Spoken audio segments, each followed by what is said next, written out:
Well, hey everybody, and I'm glad that you're here. I think I might have just hit the button as I was yelling out the door at my son. Anyway, hey, happy Sunday, happy Mother's Day, and hopefully everybody is enjoying the day, and you had time to spend with your mom or your grandma or whoever it is. But why isn't this minimizing? There it is. Okay. So thanks to everybody that's here. We might have less people today because it is Mother's Day, and the right thing to do is to be having dinner with mom, unless you're still supposed to be socially isolating, and all of that is going on. I got my haircut booked here in British Columbia. They're opening things up, but it still isn't for 2 weeks. So I'm dying to get a haircut. All right. First things first, we're going to do the live pictures here. People send in pictures, and we have our very first video question. So if you want to get on the live show, you can send a video question through as well. But first, we'll do the cars. So if you want to get your car featured on the live show here, send it to Zack@motormouth.ca. That's Z-A-C-K, not C-H, Z-A-C-K at motormouth.ca. And I'll speak American for you, Z-A-C-K at motormouth.ca. First up is Julian, who's got a Mark 6 GTI, 10 years old. And those are a couple of great pictures, obviously at a track event, something like that. It looks like you're missing the apex there, but we'll let it go. Great shot. I think you've got the award for best shot so far. Now this guy, Jai, I hope I say your name right, originally from Calgary, now lives in Toronto, and obviously a successful guy. Here's a collection of his cars. The one on the top left looks like a 996. Then he had a Targa 4S. That's the goldy orange one, a beautiful car. S2000, and the current ride is an M3. All very nice rides. So congratulations, very successful, obviously. Good for you. Next up is Portuguese Water Dog. Not his car, but that looks like a loaner from FAF in Toronto. Maybe he was out with his cousin Mike Betancourt, who's an auto reviewer for Auto Trader, colleague of mine, with the McLaren 570S. And then we have Dave from Southern California with his IS350, and it looks slammed to me. That looks pretty good. Sitting low on its wheels, nice looking car. I like the color. That reminds me a lot of an arena red Porsche I had. And one we just got in just before we came to air here, Mike Shaw, as he was getting delivery of his Macan. And the color is called chalk. It's a very popular, not popular color right now, but it's new. They use it a lot in their marketing. And he lives in Oakville, Ontario. Now, he says, a great day is getting a new car. An even better day is getting a new Porsche. So, as I mentioned, if you want to get a video question in, so we can put your car on, that's easy to do. We can do that. And if you want to get your question in, and regular viewers will know that probably our most regular viewer that's far away is Alex in Israel. And it's 3 in the morning there. Why he's up watching this, I'm not sure. But here's the very first video question. Unfortunately, I can't hear it when I play it back, so I'll play it until it stops, and then I'll get to his question. Hello, Zach, from very sunny and bright and warm Israel. 28 degrees today, and my question is, what are your thoughts on the new trend of fake exhaust on the car brands? And second question, your thoughts on Audi S6. When Israel and Europe get it with the diesel engine, 3 liter, and in USA it's the petrol. Any news on S6 in Canada? Thank you very much. All right. That's pretty cool, right? So for all the way from Israel. I'm here on the west coast of Canada, and he's in, I'm not sure what city, but looks like the weather is beautiful, 28 degrees. I'll take it. So let's get to the questions. The fake exhaust on the bumpers.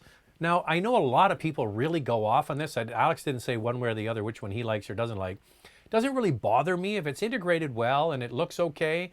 I'm okay with it. The thing that you got to remember is that even with vehicles that do have exhaust that comes through the rear bumper, for example, real exhaust, the finishers on the end are much bigger than the actual exhaust pipe. So the pipe is like this, and then they put this big oval or sort of, rectangular sort of shaped finisher on the end. So even though that is a real exhaust, the finisher is much bigger than the exhaust pipe. It doesn't really bother me. Some people, it just drives them crazy. It doesn't really bother me. As for the S6, we only get the 440 horsepower S6 here, the gasoline version. We do not get the V6 diesel, and we didn't get the SQ7 with the beautiful diesel engine that was available in obviously Europe and Israel, which is a shame because so much torque, so much power. The one I would really like to get would be the vehicles with the V8 diesel, the TDI, but not in the S6. Yeah, it's too bad because those cars really are quite fast. So thank you, Alex. Appreciate it. Thanks for being a supporter of the channel. Okay, let's get into the questions. Oh, don't forget, if you want to do a super chat, you want to guarantee your question gets answered, you can hit on the bottom, I should say, where you type the question in, hit the $sign, make a small contribution to the channel, but guaranteed you get your question done. All right. Okay. Thoughts on the V60 T6 wagon as an alternative to the A4 all-road and the C300 wagon? Well, my thoughts are that is the alternative, really. No official word yet on a 3 Series wagon. Somebody else asked a question on the last show. It's not showing up on the website yet, and it does exist, of course, for the European market. Wagons are immensely popular, but not confirmed yet here, so hopefully it'll be coming. The T6 is a great car. I really do like it. I found the cargo space really wasn't that big in the back. There's a review on the channel. There's a review of the C300 wagon on the channel. I don't have a review of the A4 all-road. However, I did get a chance to drive it in Italy last year. As I've always said, I think the A4 is the best all-rounder, but I do like the C300 wagon. I actually prefer the C300 over the C43. And the T6, my only issue with the Volvo wagon is that I just don't think that it is as reliable a brand as the others. But other than that, those are really your only options. Good evening. How many kilometers do you have on your Cayenne, and what's your experience with the maintenance and parts? Well, the car hasn't been driven a whole lot. We live right in the middle of the city of Vancouver. Everything is very, very close to us. And somebody asked a very good question on one of the recent channels saying, why did you buy a diesel Cayenne if you don't drive that much? So we just went, after 2 years, we're about 16,000, almost 17,000 kilometers, which is nothing, right? It's barely any. I bought it because I love the torque of the 6-cylinder diesel. I like the longevity of the engines, and it's a car that I wanted to buy and keep for the long term. And I know that this engine is a proven engine for a long ownership. Plus, the other thing is, because of the Dieselgate situation, the vehicle qualified for a much, much longer warranty. So I get a 6-year warranty with the car, and then most of the really expensive things to replace are covered up to 10 years on this car. So that's why I got it. Now, maintenance is expensive. It's a Porsche. It's going to cost more money. You can go to your dealer, you can go to an aftermarket place, but yeah, an annual sort of service for a regular oil change is around $400 to $500. That's not too crazy if you ask me. A major service is around $1,200 to $1,300. So you have to be able to you have to basically be able to put up with that kind of expense. Things like tires are expensive, brakes are very expensive. So every 4 to 6 years, whatever, you're gonna have to put new brakes on it. It's thousands and thousands of dollars. All right, we have our first super chat. It's Jorge. Hey, what's the best car news rumors have you heard recently? Cheers, drinking a Rolling Rock with my car buddies. You know what? I forgot to go to the fridge. You know what I could do? Hang on a second. See if Jack can get me one. Hey, Jack. Jack. He's not there. I was going to get my son to go grab me a beer. So yeah, I'm glad you're enjoying your beer with our car buddies here. That's really the best way to put it. A good community of people that we've been able to forge on these live chats. By the way, if you're just watching this for the first time and it's not live, typically people are watching it live. Subscribe to the channel. If you found this after the fact, please subscribe to the channel. Hit the notification bell so you find out about it. We're doing these during COVID-19 every Sunday, Tuesday, and Thursday evenings at the same time, which is 5 p.m. Pacific, 8 p.m. Eastern. So the best news car rumors that I've heard recently is that manufacturing is starting to pick up. We're going to see most of the major automobile manufacturers within the next couple of weeks starting very slowly to bring car manufacturing back online. So that is good news. And one of the other pieces of good news that I read recently is that car ridership is on the way up. Transit ridership is on the way down. Now, that's not good because we do want to encourage people to ride transit, but during COVID-19, people don't want to be on a subway. They don't want to be on a bus with other people. So we're starting to see automobile traffic increasing, which is good news. And the only real good news is that people who maybe didn't own a car before might be encouraged to buy a second-hand car or a new car, or which is probably going to be good for the economy generally, not good for people who are worried about tailpipe emissions and carbon emissions. But during COVID-19, can you really blame people? All right, we have Rares. I hope I say that correctly. Audi TT RS 2018 versus 981 2015 Porsche. I'm going to say Porsche all day long because if you watch this channel, you know, I think that's really a much better vehicle, not only to buy, but also for resale value down the road. The TT was never very popular. You know that because you don't see very many of them for sale. And for me, it's all not just about buying a car, it's about owning it and resale value. And that's why I would say take the Porsche.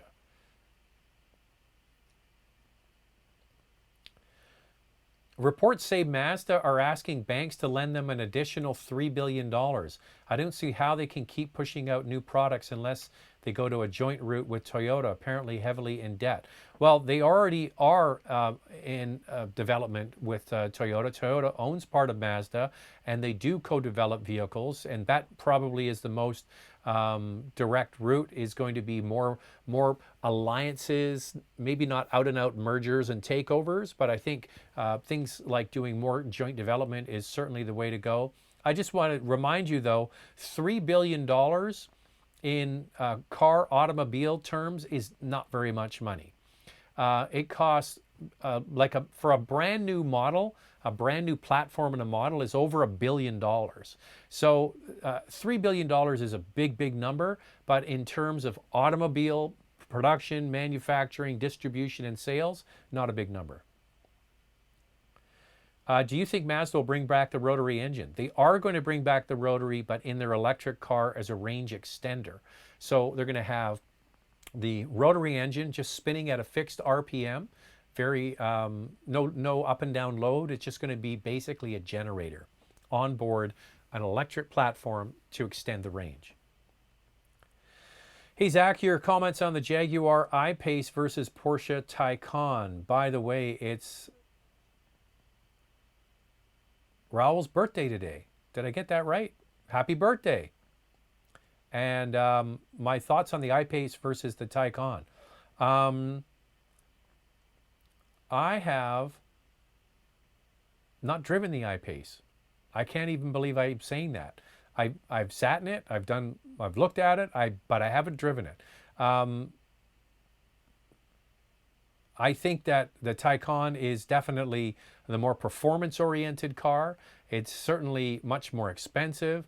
I don't think the range is as good as the Jaguar, but I haven't driven the I-Pace. Major bad on me, so I apologize about that. This is the person that's having the birthday. Hey, Zach, which luxury electric SUV would you recommend the most? You have asked this question so many times. But hey, I applaud you. I think that the I-Pace is the one if you want to get a good deal. They're not selling very well, and there's going to be lots of incentives in play. and probably a good lease opportunity, which is where you go to carcostcanada.com. First of all, you sign up using the promo code MOTORMOUTH, and then you're going to be able to see the incentives and deals. Plus, you're going to get government rebates and all those sorts of things. I would say it depends on your budget. If you can afford the most expensive Model X, have at it. A good all-rounder is the e-tron. The iPace is definitely one that is going to get you maybe the biggest discount. So that's all I can say about that. And happy birthday. Hey, Zach, I'm back after missing the last two chats. What's your opinion on the adaptive M suspension on the M340? Is it a worthy upgrade? Does the M adaptive steering reduce feedback? From what I remember, the M340 comes standard with all of that. That was part of the problem, is that they jacked it up so that it had all of those things as standard equipment. So I don't think you can get it without it, to be honest with you. I don't think I'm wrong on that. I think that it comes with all of that stuff as standard equipment. One of the things is the adaptive steering is a bit of an acquired taste. At first, you're like, oh my God, it's totally overboosted. You come up to a corner and you turn the wheel like that amount, and the car goes around the corner. And it's very odd. But then after a while, you really start to like it because it's so quick and responsive with minimal steering input, and it changes depending on the speed of the car. Obviously, at higher speeds, you need more steering input on the highway, because if you did a little correction and you changed 3 lanes, you wouldn't want that. So it is adaptive, does change, and it really is amazing technology, but I don't really believe that you can get it without it. What's the average percent on a Porsche dealer is reasonable to charge on top of their black book value as a CPO unit? What is reasonable? That's a follow-up question of the 981. Okay, so here's the thing that you need to do. You need to go to Black Book, as you've done, and you look at the price of the car, and then you want to go and see what the average ask is in the marketplace. And Black Book will do that for you. We'll pick a number. $40,000. The average retail price is $48,000 or $50,000. You know there's some wiggle room in there. I would suggest that there is more markup on a used car. First of all, is the car certified pre-owned? Does it come with the extended warranty? That's certainly valuable. Thousands of dollars worth of value in that. How much did they have to refurbish the car? New tires, new brakes, all those sorts of things that had to go into it.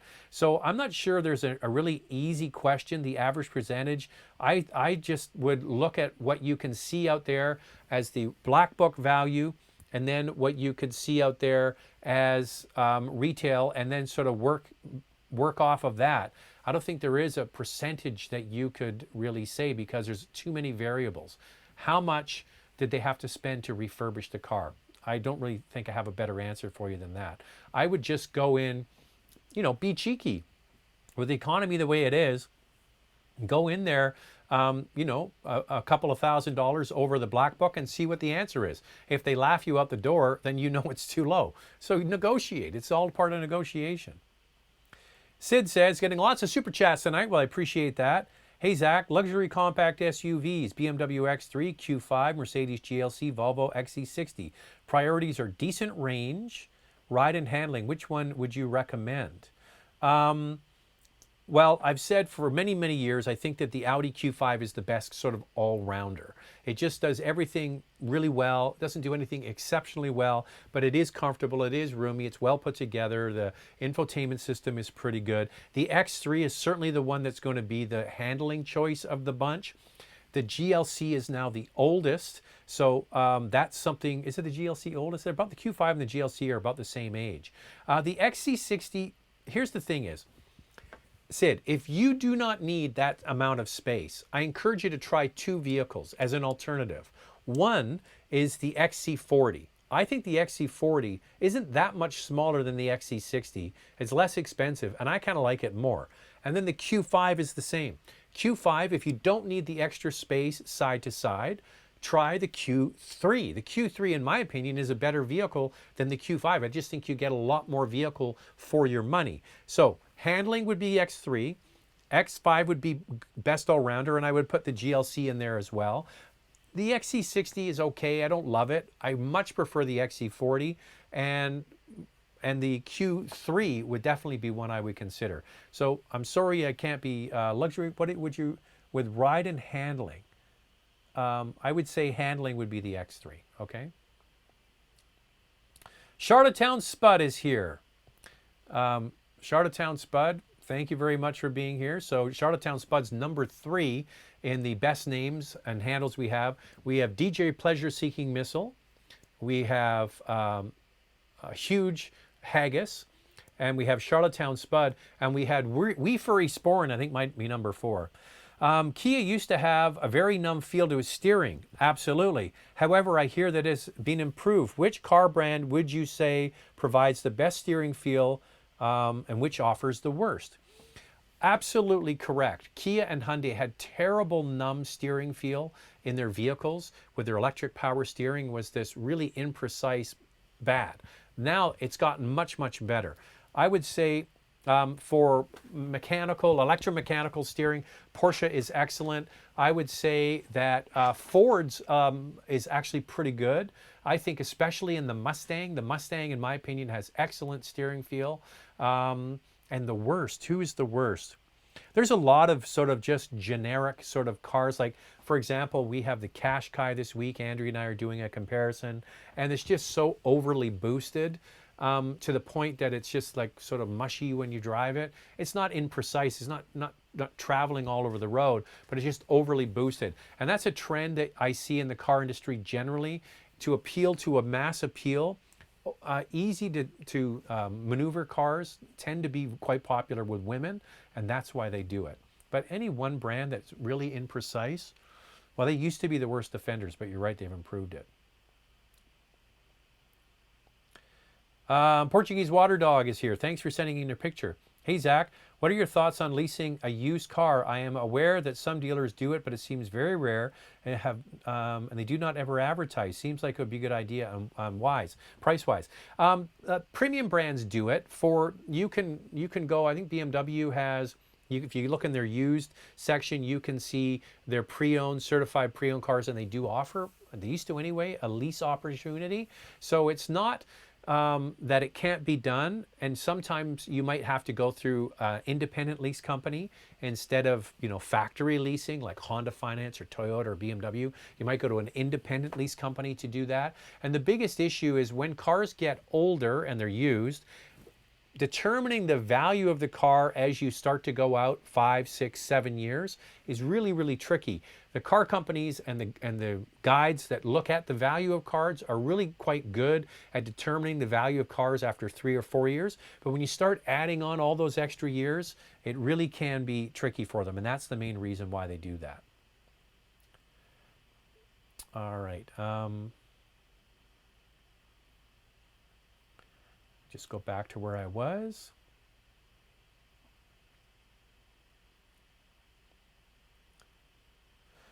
Hey Zach, awesome show. My Honda CR-V lease is over in July 2020. I am over 8,000 kilometers on my lease allowance. What are the best options for me if I want to get out of Honda?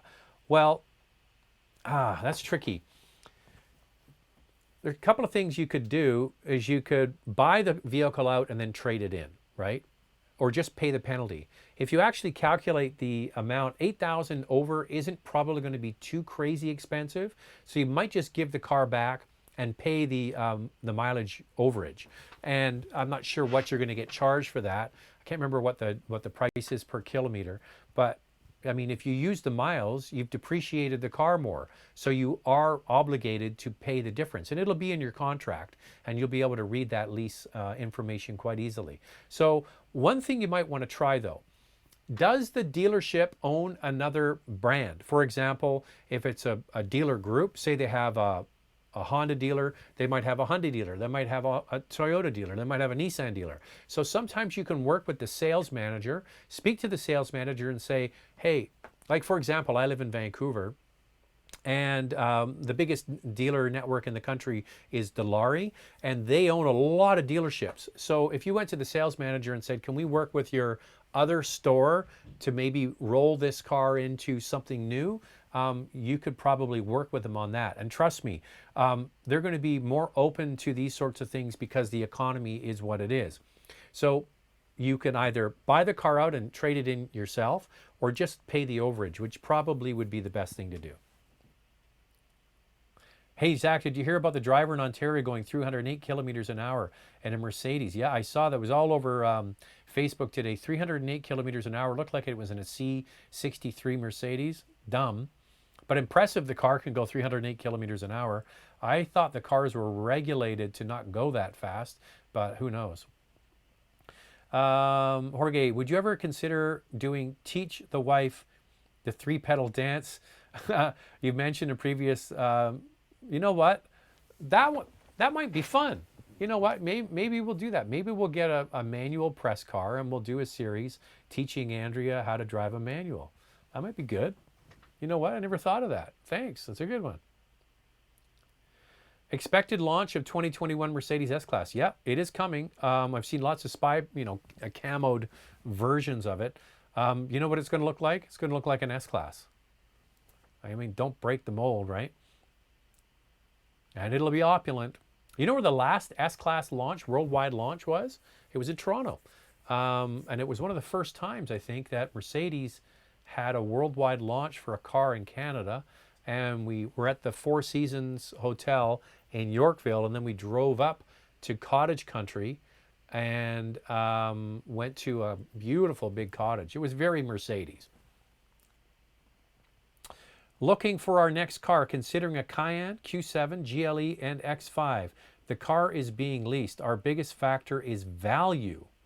Value is probably going to be the Q7 because the Q7 comes with the 3 rows. It is available with more engine choices. It's got a turbo 4-cylinder base model engine. I believe the last I checked, it was still being offered. It's got the 6-cylinder. Now, value is a relative thing. So are you just talking about price? Are you talking about overall ownership? Because you'll find out pretty quickly which one has the best resale value, because that determines the lease rate. So pick a round number here. All of these cars are expensive. We'll say $80,000. Then after 4 years, is the car worth 40? Now the one that's worth 45 will be less expensive to lease over that term. And you can find those things out pretty much on the websites. I don't think Porsche allows to do the calculation, but those are the sorts of things. So if you're looking at value, you're going to look at lease rate. Lease rate, lease rate is going to be a huge factor in how much you're going to pay for the car over the term. So are any of them offering 0% interest or 1.9 or 2.9% yet? I don't think they are yet, but they might be. Probably the brand that is going to be most aggressive on leasing is probably going to be BMW. Have you heard of Honda? It's bringing the CR-V hybrid to Canada. Last I checked, no. I don't know why. It's sold in the United States. It's not being sold here, but you never know. With the model year changing for 2021, they might change their mind on that. And considering that RAV4 is selling incredibly well with their hybrid, you would think they would get it into the marketplace. Hey, Zach, what do you think of the 8th Gen Civic Si, the one with the high revving 2-liter? I never loved that engine. The one I liked was the 2.4 liter. I think it was the same engine for the most part that they used in the TSX. I'm pretty sure it was the same engine. That's the engine I liked the best. That high revving engine was like, the description I had for driving that car, it was like a cat on caffeine, ready to pounce at any time. You had to have it revved up, and it was hard work. Actually, a colleague, and actually a friend of ours, and she was in our wedding party, Susan, I think her brother emailed me about that particular car, and that was my advice to him. And I said, you know, it's a high-strung car and a high-strung engine. You really have to have it wound up to get the most out of it. And I think he admitted later that it was a bit of work to own. So the one that came after that was more my taste anyway.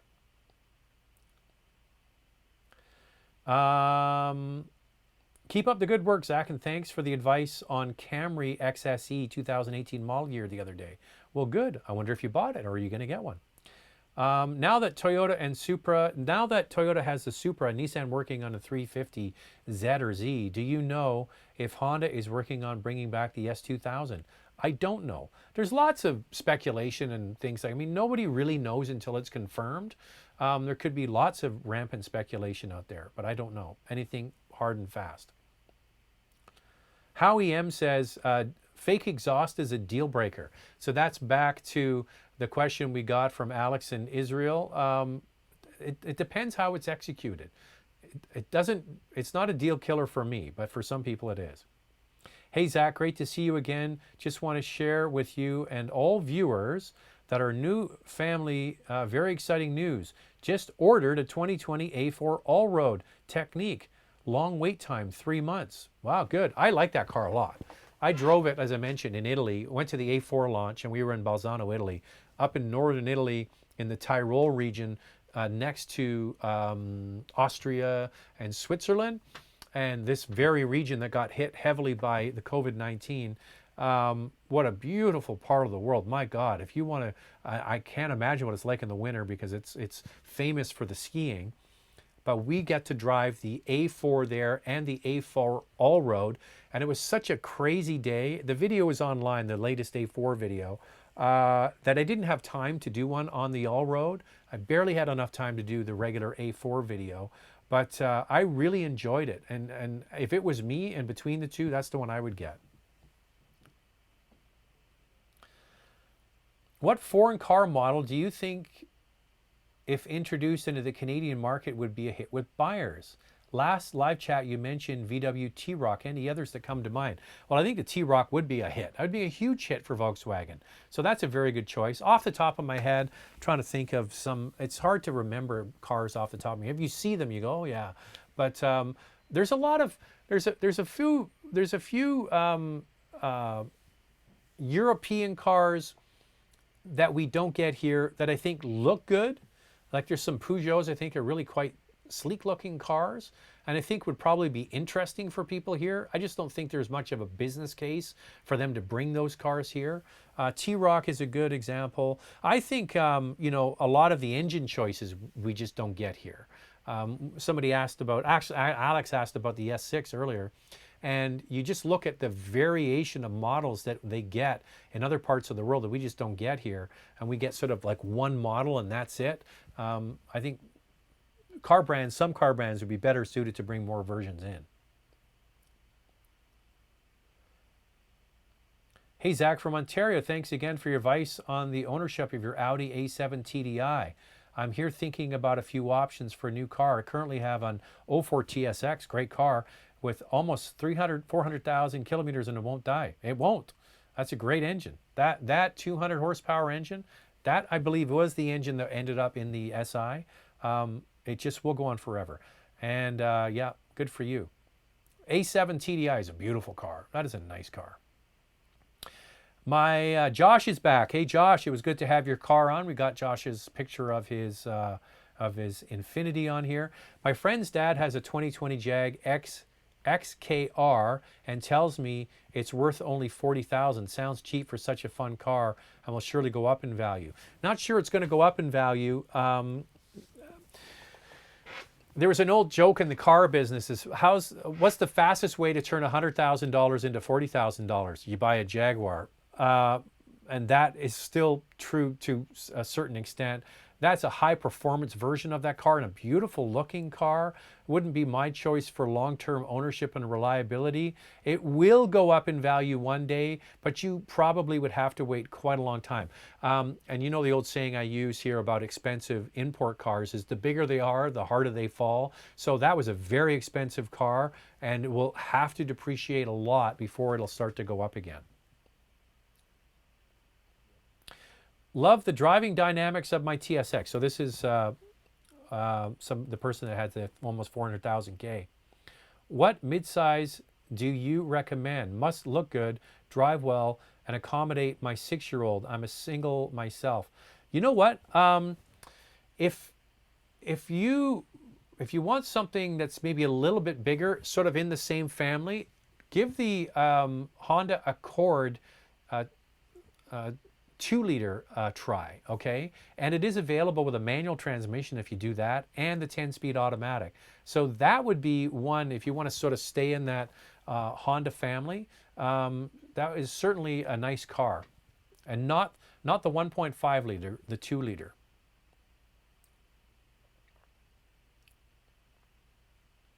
What would you say is the best large 3-row SUV and CUV that used?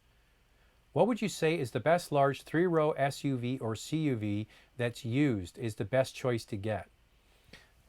That's very vague. Listen, I think that if you're, I don't know if you're looking at premium brands or not, and if you're looking at a body-on-frame trucks like a Suburban or a Tahoe, if you're just talking about a 3-row utility like a Pathfinder, Highlander, and Pilot, for me, it would just be the Highlander based sheer just on reliability and resale value. That would be a good choice.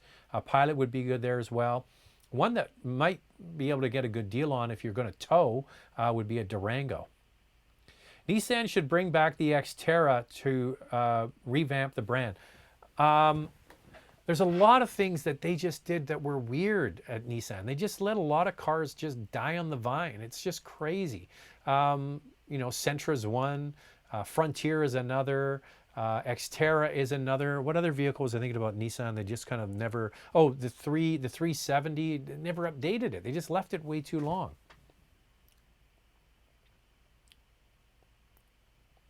Do you think investing in dampers in A4 all-road is necessary? I don't sure what you mean by that. What's happening with fuel cell vehicles? Well, they are still coming to market. I mean, I know for a fact, because I was a guest of Toyota at the Tokyo Motor Show, and a lot of focus on fuel cell in their future. Honda certainly has invested in it. Daimler has just announced in the last month that they are not going to be pursuing it, and they have been heavy investors in fuel cell research, centered here in Vancouver with Ballard for many years.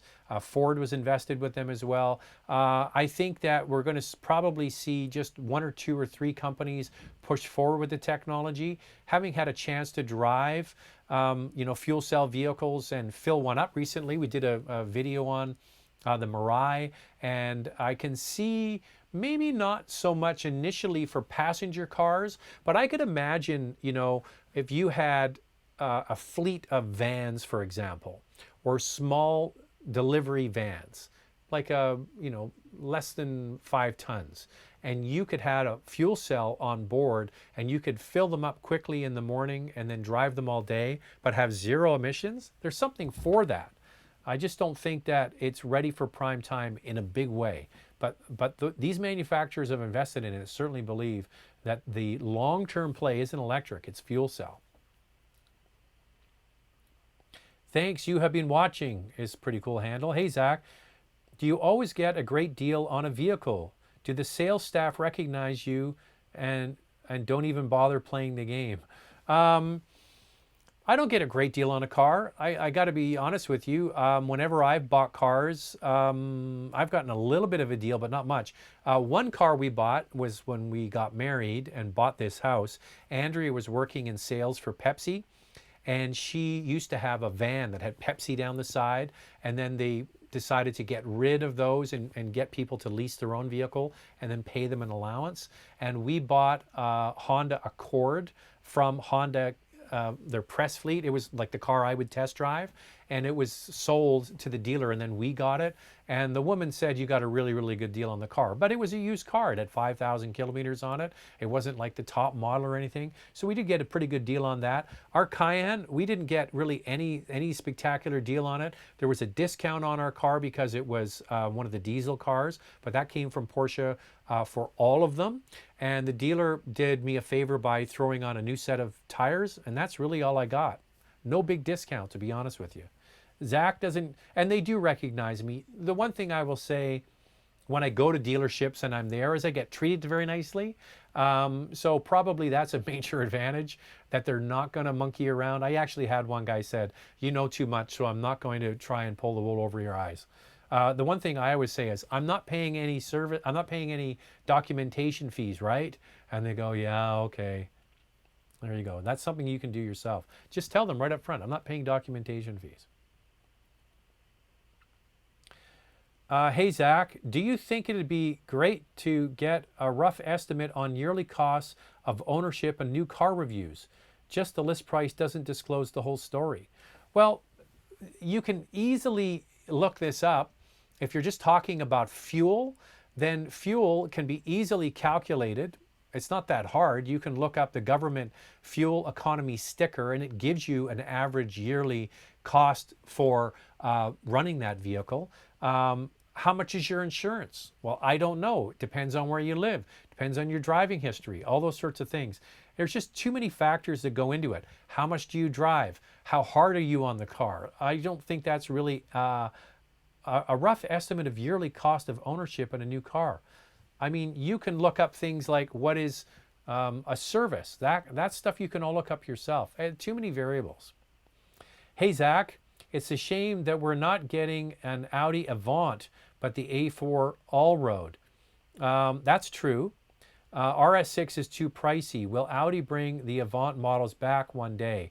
I don't think so. I don't think we're going to see those. So that's basically just the wagon.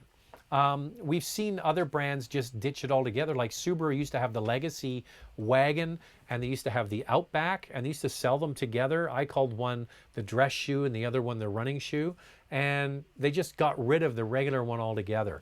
And I think that these car brands have realized that it has to have sort of a utility element to it in order for it to sell, and if not, it's going to be the badass RS hyper performance model. I just don't think that there's enough volume in the Canadian market for that to happen, maybe in the United States. It's too bad, because I agree with you. I just don't think the numbers are there. The good news is Mercedes has, you know, the C-Class and the E-Class, and they are available if you want a wagon. By the way, the E-Class wagon, I can't remember, what's it called? I'm trying to remember, I did a little thing for Motoring TV on it. They're kind of outbacking the E-Class wagon. It's going to be available later this year, and it is coming to North America. Same thing, raise it up, put cladding on it. Even Mercedes is doing that. So I don't think it is coming back. Happy Mother's Day to all the mothers here in Canada. Well said. If given a choice to buy a midsize sedan or a compact sedan priced due to clearance deals, would it be advised to go with the midsize over the compact sedan? What would it be an advantage over aside from the size? I think there might be better deals as a percentage of the overall asking price for midsize cars. There's not as much room, obviously, in them to discount. I just think that, you know, you look at cars like the Mazda 6, the Nissan Altima, the Subaru Legacy. They're okay sellers. They're not great sellers. Those sorts of cars will probably have bigger discounts on them than the one class down version. You know what I'm saying? So probably bigger discounts on an Accord than a Civic. So if you can swing the slightly larger car, then you're going to get typically more standard features and just a nicer experience. And in a lot of those instances, the base model cars will cut corners on things like torsion beam rear suspension, where the mid-size cars come with independent suspension. Things like that often are included in the mid-size class. But I think the discounts as a percentage are greater on mid-size cars.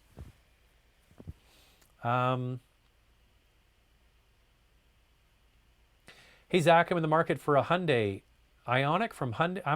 I'm in the market for a hybrid Hyundai Ioniq or a Toyota Prius.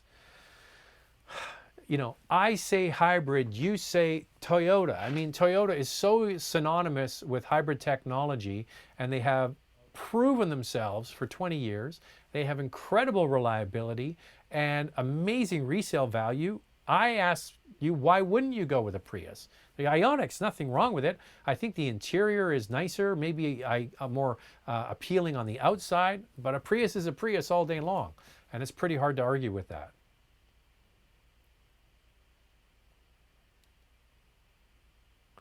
Happy Mother's Day to Andrea. How did you all celebrate? Well, our boys don't get up till the crack of noon, so Andrea went out to see her mom out in Delta, And they sat on the back deck. Beautiful weather here on the West Coast. It's like 26, 27 degrees today. So she spent some time social distancing with her mom, and I got out of that one. And then we're having dinner tonight in 15 minutes. We ordered some food from a local Italian restaurant. So we're doing that. And the boys got their nice necklace. So yeah, I think she's happy. Did you ever get to drive the VW Touareg with the V10 diesel? Probably the most underrated car ever, but what a unique idea. Yes, I did. I did get a chance to drive that. 555 pound-feet of torque, an absolute monster. And it was unbelievable that they actually brought that into the Canadian market, and it was so expensive. I remember driving it, but holy crap, what a monster. Now, amazing technology. From what I understand, a real bitch to keep running and expensive. The maintenance on it, all the filters and what have you, it was a really expensive vehicle to keep going. The one I wish that we got, and never ever going to happen now, as a performance model, as I mentioned, were the V8 diesels that were available like in the Cayenne and so on. In Europe, I think it was 750 pound-feet of torque or something like that. Absolutely crazy. The adaptive, oh, I see, somebody's asking me a question here. The adaptive M suspension, this is for the 340, I believe, the BMW question earlier. The adaptive M suspension is a $600 upgrade over the standard M suspension. Not a lot of money, but wouldn't want it if reduced steering feel. In the market for the M340, but can't drive one right now. I don't know. I mean, I don't know. I don't... It's already a good handling car, but then again, it's only $600. So you're getting to the, if you wanted to reduce the steering feel, you're talking about the adaptive suspension. I don't think that will affect the steering feel. I'm not sure really what the question is. The suspension isn't really going to affect the steering feel. Adaptive suspension means it's just adapting the dampers as you go down the road, but not the steering. I think it already comes with the M adaptive steering already.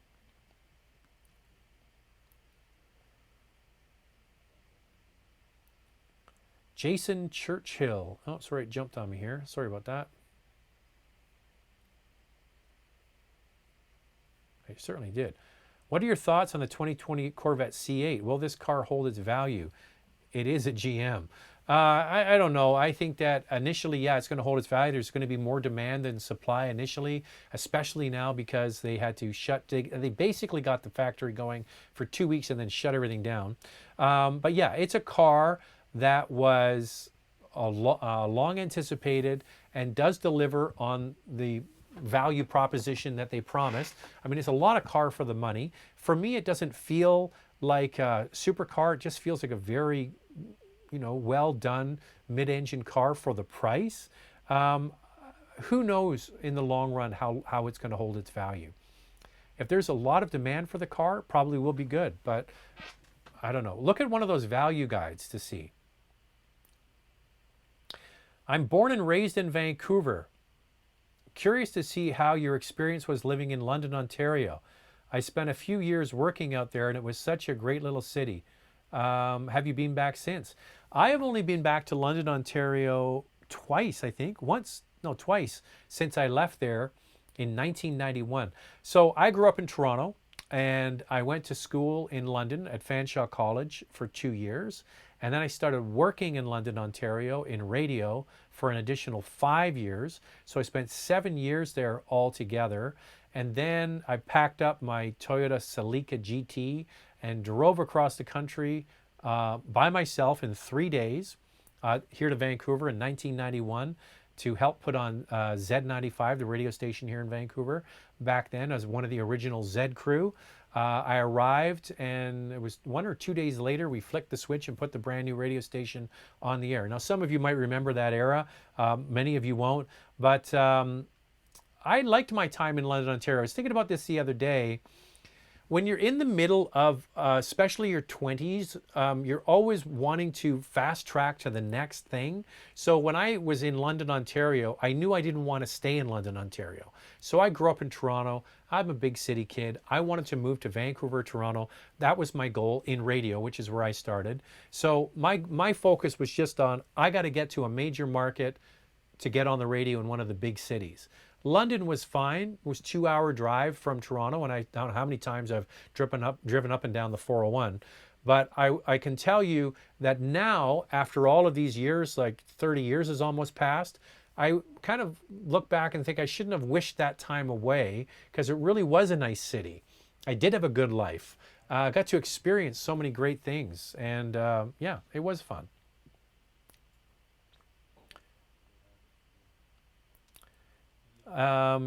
For you, Zach, I'm going to make a new handle for next week's show. Well, well, the next show's on Tuesday, so you don't have to wait till next week. That Genesis is like an E-Class. I think the new Genesis is what you're talking about. I think it looks more like a A7, to be honest with you. Best subcompact car for casual driving and low maintenance: Mitsubishi Mirage, Kia Rio, Honda Fit. Honda Fit all day long.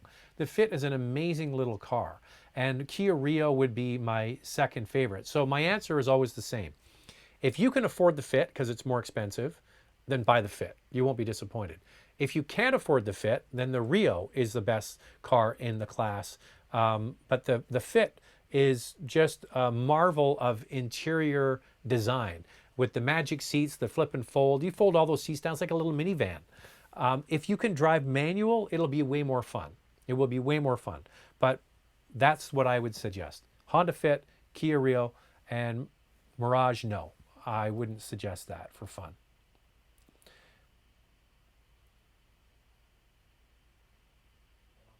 People are saying that the 2015 Plus Mustang, the steering was the worst part of the car, very uncommunicative. I would disagree. I love driving a Mustang. Every time I drive it, I think it feels great.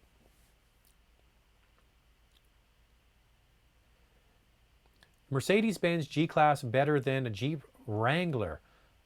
What is more special on G-Class compared to vehicles like the Wrangler and other 4x4s?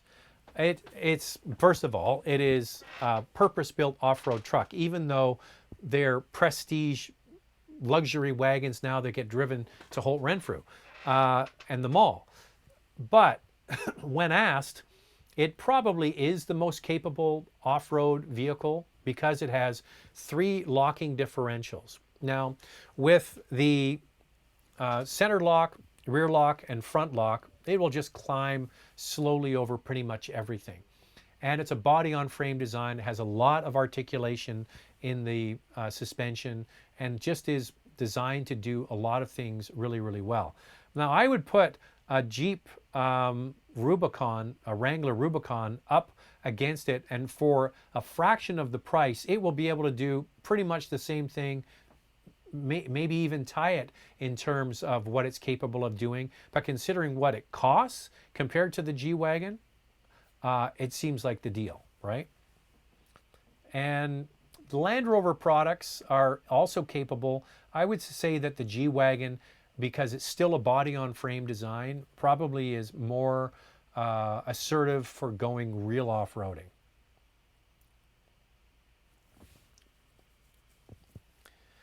Hey, Zach, have you driven a Lancer Evo in the past? No, I never had a chance to drive one of those. Caulking the axle. That's a good handle. Caulking the axle. Hi, Zach. I think Ford using the Mustang name for future e-cars and Mazda using the CX-30 name outside China have been, in my opinion, silly marketing moves. Any examples come to your mind? Thank you. I think that using Mustang for their new Mach-E, their electric SUV, it's just sort of, when I saw that, it just screamed of desperation. They wanted to have an instantly recognizable nameplate. And they wanted, I mean, Ford Mustang is as American as apple pie and baseball, right? So they wanted to have that association of something that is that well known with their new car. I just think that they had lots of other names in their repertoire that they could have pulled back and tried something else with. To me, it just sort of smacked as kind of desperate. It isn't a Mustang. It's a new electric car. Come up with something, you know, maybe. I had one. I don't remember what it was. It was something, or one of the Mustang sort of names, but it had an E to it. I think it just smacks of desperation. The other thing that drives me crazy is the use of AMG on all of the mid-range Mercedes cars and M on all of the mid-range cars from BMW. So we're getting some questions here today about the M340. Well, why is it called an M340? It should just be the BMW 340. Why did they stick M on it? I know why. For the Chinese market. The Chinese buyers, for the most part, are very badge conscious and very status conscious. So they will buy vehicles because of the badge. Same thing at Mercedes-Benz. They stick AMG on everything. I just think they're just whoring out their brand. And those cars just used to be their mid-level cars. Now they're M's and AMGs. And I agree with you. Calling it a Mach-E is just silly to me.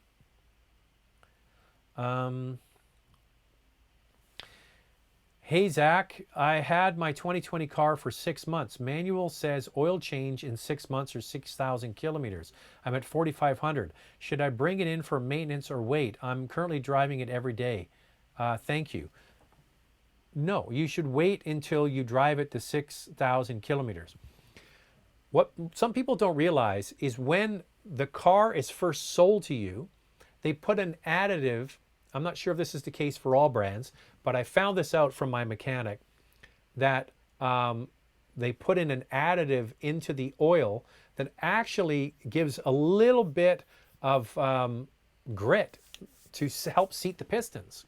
Now, this is what he told me. And he said, you don't want to take that oil out because that additive will then be taken out with it. So you need to have that in the engine for that period of time. Here's the thing. Go by the Bible for your car. If the Bible says 6,000 kilometers, drive it at 6,000 kilometers. So you're saying that you've maybe had the car for over 6 months? I wouldn't worry about that.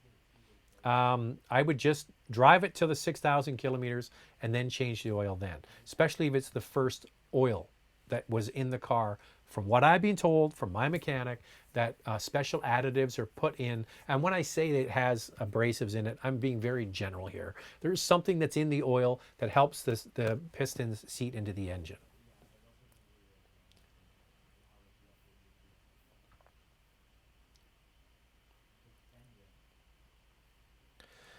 I'm just trying to catch up here. Hey, you know what I'm going to do? I'm going to go through quickly before we're done here and show the pictures again.